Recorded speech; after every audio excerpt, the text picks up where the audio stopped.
Oi, meus amores! Estamos hoje começando o nosso quadro Escrever para não surtar. Sim, escrever é muito bom quando a gente tá com aquele sentimento de meu Deus, para o mundo que eu quero descer, sabe? Quando a gente pensa, vou fugir daqui com meus R$ 2, vou desaparecer. Ou quando a gente pensa também, ai, nunca sobra tempo pra mim.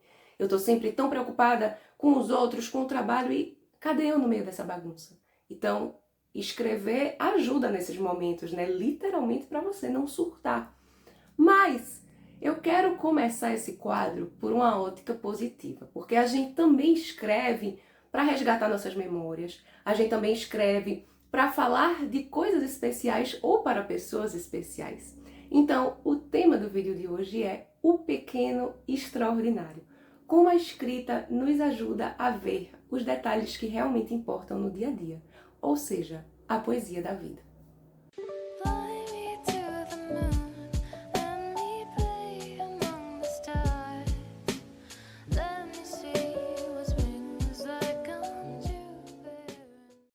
Quando as pessoas falam sobre ver o lado bom da vida, pode ser que a gente imediatamente já pense naquelas frases de efeito, né? Tipo, pense positivo, faça afirmações positivas no banheiro, ou sei lá, acorde e sinta o orvalho da manhã, o cheiro do café, e que o orvalho da manhã é maravilhoso, e o cheiro do café, meu Deus, eu amo. Não estou sendo hater do orvalho da manhã e do cheiro do café. O que eu tô querendo dizer é, a coisa de ver o detalhe no dia a dia e de ver o pequeno extraordinário e as sutilezas, eu acho que ela tem mais camadas do que essas frases prontas de efeito, sabe? E por isso a escrita ajuda muito. Quando a gente começa a escrever, a gente começa a entender o real significado disso.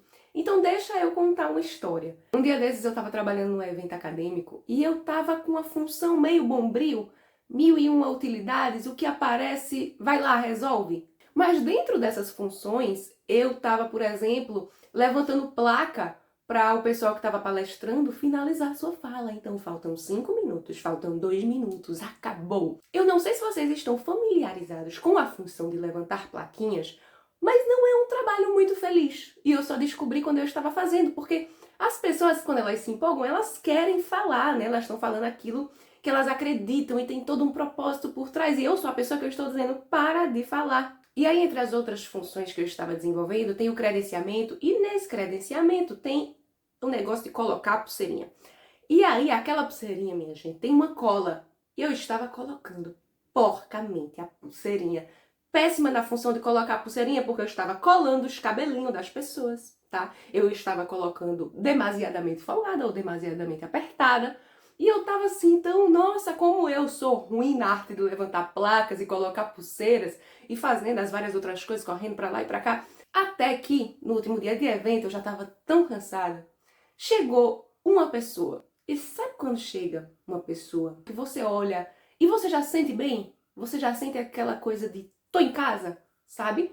E aí, esta pessoa é um professor meu, né, que, meu Deus, me ajudou muito na minha trajetória acadêmica que não dá nem para mensurar. E aí, bem, essa pessoa entrou no auditório, ela tinha uma fala e ela recebeu um papel lá na hora e queria fazer umas anotações, porque ele é muito organizado, sabe? Ele é essa pessoa que anota tudo direitinho, as coisinhas dele. E aí eu olhei assim, ele tava lutando contra o papel, porque o papel era mole, não tinha nada para ele apoiar.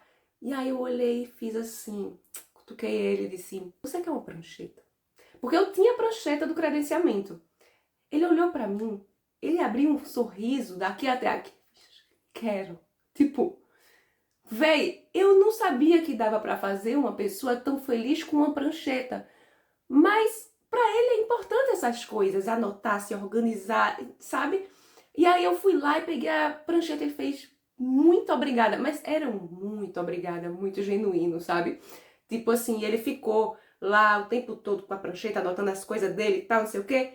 E aí eu fiquei feliz. Aí o segundo momento foi, eu tava com uma colega da equipe, ela tá grávida, e aí a gente tinha ido almoçar num lugar que tem um suco maravilhoso. Quando foi no intervalo, já no final assim, da tarde, ela falou assim, eu queria tomar aquele suco de novo, bora? E eu falei, bora, claro, bora tomar suco. Não se nega um suco para uma pessoa grávida, nem companhia. E, de novo, aquele efeito do sorriso, sabe? São os detalhes da vida, é a poesia. E eu acredito que quando a gente escreve, a gente consegue ver isso mais vezes. Porque, a princípio, vamos dizer que você começou a escrever. E aí, uma coisa que eu sempre proponho para as pessoas que me acompanham, tanto a escrita como uma ferramenta para você esvaziar de sentimentos ruins, uma ansiedade, um medo, uma culpa, véi, escreva que vai lhe ajudar. Eu sempre digo, escreva. Mas também a escrita como uma ferramenta de afeto, de escrever sobre um dia que você não quer esquecer ou de escrever sobre uma pessoa que você gosta. E quando a gente começa nessa arte da escrita, pode ser comum que nós vamos começar por aqueles dias que são obviamente bons, sabe? Um dia que marcou sua vida, então recentemente, eu recebi a notícia que uma pessoa que eu não via há muito tempo vai vir me ver, e aí ela vem e tem um reencontro e esse dia foi incrível, aí você escreve sobre esse dia. Ou o dia que você descobriu que estava grávida e você escreve sobre esse dia. Ou o dia que você descobriu que finalmente vai conseguir fazer aquela viagem que você sempre quis. E aí você escreve sobre esse dia, ou propriamente o dia que você viajou. E são coisas bonitas e grandes que existem na vida. Mas a nossa vida, no dia a dia, ela não é feita por esses dias, um atrás do outro. A nossa vida é feita por dias corriqueiros, é feita pelo cotidiano. E a gente começa escrevendo sobre esses grandes dias. Mas é como se você vai ficando treinada para ver também o pequeno extraordinário no nosso dia a dia. Porque não é sempre que a gente vai receber a notícia que está grávida, ou que a gente vai viajar, ou que a gente vai reencontrar alguém querido, ou sei lá o quê. Não é sempre, são momentos, né? O dia a dia é a gente indo para o trabalho, é a gente fazendo o que tem que fazer, é a gente vivendo momentos bons e difíceis com os nossos afetos, por questões de convivência, questões óbvias. E conseguir ter isso, conseguir ter esse olhar treinado para ver essas pequenas belezas, é algo incrível. E eu resolvi iniciar esse quadro, né, da escrita, ajudando a gente a ver os detalhes, a sutileza, a beleza do dia a dia, porque é importante reforçar que, embora a escrita seja uma excelente forma da gente não surtar, escrever para não surtar, ela é também uma excelente forma da gente despertar, né? E eu quis muito trazer também esses detalhes no âmbito não romântico. Não é nenhuma grande novidade falar sobre detalhe, eu não estou aqui inventando a roda, mas muito se fala em detalhe na perspectiva romântica. E eu acho que os detalhes, eles estão em todos os tipos de afeto. Desde uma pessoa que você tem um sentimento de gratidão, como era o caso do meu professor, e você tem uma relação já de amizade, um carinho, como uma pessoa que você está começando a conhecer melhor, que era uma pessoa da minha equipe, e você pode viver um momento genuíno com aquela pessoa, sim, numa conexão nova que está se iniciando. Então eu acredito que escrever é algo que nos ajuda no nosso dia a dia, que nos ajuda na nossa forma de ver a vida, na nossa forma de ressignificar coisas muitas vezes. E também eu gostaria de ler uma crônica para vocês sobre o que é esse pequeno extraordinário. Porque eu passei aqui minutos e minutos falando, mas existe uma outra forma de falar, que é através da escrita, que é através da poética. E aí eu escrevi essa crônica que eu gostaria de trazer para vocês. O pequeno extraordinário. Queremos o extraordinário numa vida feita de momentos ordinários. Dias comuns e latas de atum. E às vezes, até o atum é luxo. Mas todo mundo, alguns mais, outros menos, tem uma certa sede de grandeza. E eu não estou falando sobre dinheiro e tipos de peixe, até porque algumas pessoas são veganas. Outras mal têm o pão e dinheiro não compra tudo. Embora compre grande parte das coisas grandes, sabemos. Aqui e agora eu estou falando sobre aquela sede que vem de dentro do nosso ser. Aquela sede de querer sempre o melhor dos mundos. Querer o extraordinário. Querer. O trabalho que mais combina com você, seguido do sucesso.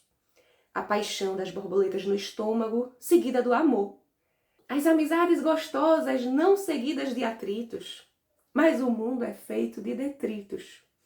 O mundo é feito de estilhaços nossos que voam por toda parte porque vamos sangrar.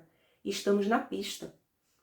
E talvez a grande virada de chave seja não parar, mas diminuir a busca incessante pelo extraordinário e viver o pequeno extraordinário. É o que eu costumo chamar de poesia.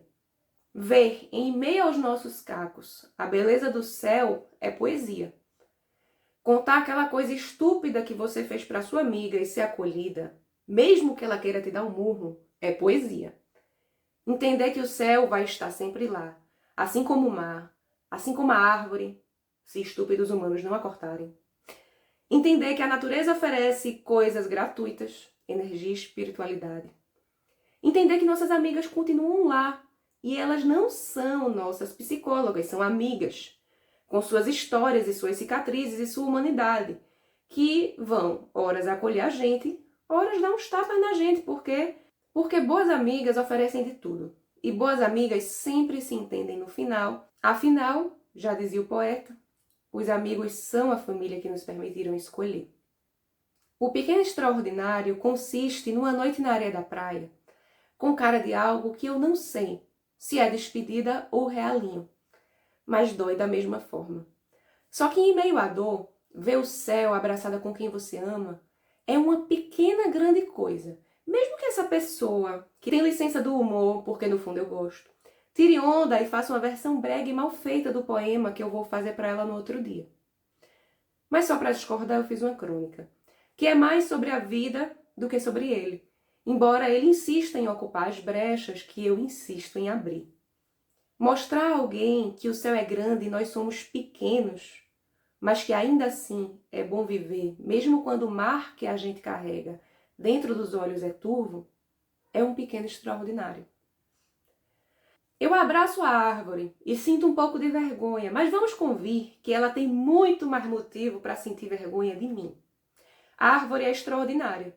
Eu vivo amores que não causam uma infestação de borboletas no estômago, mas fazem eu me sentir extraordinária. Encontrar estranhos ou fãs que colocam fé em mim mais que eu mesma é extraordinário. Olhar a cara engraçada do meu cachorro pela manhã, depois de 6 anos, mesmo sabendo todas as caras que esse safado tem, e conseguir rir pela milésima vez é extraordinário. Ouvir a risada da minha mãe é extraordinário. Perceber que o meu pai fez um pantin, que me parece um espelho, é extraordinário. Compartilhar as mesmas esquisitices com meu irmão é extraordinário. Pensar em várias tatuagens e não fazer nenhuma é extraordinário, só pelo exercício de imaginar. Um dia eu faço, já sei qual é agora, eu acho. Achar outras pessoas extraordinárias é extraordinário. Eu fiquei meio revoltada quando o ChatGPT disse algo muito verdadeiro sobre mim. Achei ele muito enxerido. Era uma trend idiota. Todas são, assim como nós que a fazemos. Que a gente pergunta à inteligência artificial qual a maior bênção que carregamos e depois pergunta por quê. Ah, inclusive, poder ser idiota às vezes, bem às vezes, tá? É extraordinário. Perguntei ao chat, qual a minha maior bênção? Resposta, você mesma. Perguntei ao chat por que chegou a essa conclusão. Resposta, porque tudo que você cria, sente, transforma e supera passa por você. É você quem escreve, sonha, decide e recomeça. Tudo nasce do seu olhar, inclusive o que você chama de bênção. Eu li essa resposta e achei massa. E depois fiquei com ódio, porque eu não quero ser substituída por uma máquina. Mas eu pensei que faz todo sentido, embora ele não possa escrever um texto extraordinário como o meu. Eu desejaria para as pessoas não a perturbação mental que eu tenho, porque isso eu não desejo a ninguém, mas um pouco da minha habilidade de ver o pequeno extraordinário na vida. Eu desejaria às pessoas mais poesia. Ai, eu adorei esse texto. Palmas para mim, ficou melhor que a resposta do ChatGPT. Nunca vão ganhar dos poetas. E para finalizar esse vídeo, primeiro eu gostaria de agradecer a você que ficou até aqui. Pedir para você deixar o seu like. Espero que essa conversa tenha te tocado de alguma forma, ou essa crônica tenha te alcançado de alguma forma. E quero deixar aqui também a indicação do meu livro Escrita como Travessia, que é um livro para as pessoas desenvolverem sua escrita de autoconhecimento e dentro dessa escrita aprender a reconhecer no dia a dia esses pequenos momentos, essas sutilezas, esse pequeno extraordinário que a gente veio falando aqui. Esse é um livro muito leve, muito fluido de ler. Ele traz uma metáfora que é toda inspirada no mar, onde eu trago elementos como barco, bússola, remos, âncoras, boias, ondas, ilhas e ritmo, para falar sobre escrita. E em cada elemento desse eu conto uma história, eu conto uma memória da minha infância. Então, esse livro é uma grande mistura de memória, porque eu trago a memória, eu trago a história aqui para me conectar com você, e a partir dessa história eu explico o conceito, por exemplo, de bússola, e como é que a gente pode aplicar isso na escrita. O conceito de remo, e como é que a gente pode aplicar isso na escrita. Então, é uma metodologia criada por mim, que foi inspirada nessa paixão que eu tenho pelo mar e nessa paixão que eu tenho pela contação de histórias. Então, por causa disso tudo, ele se torna um livro muito leve.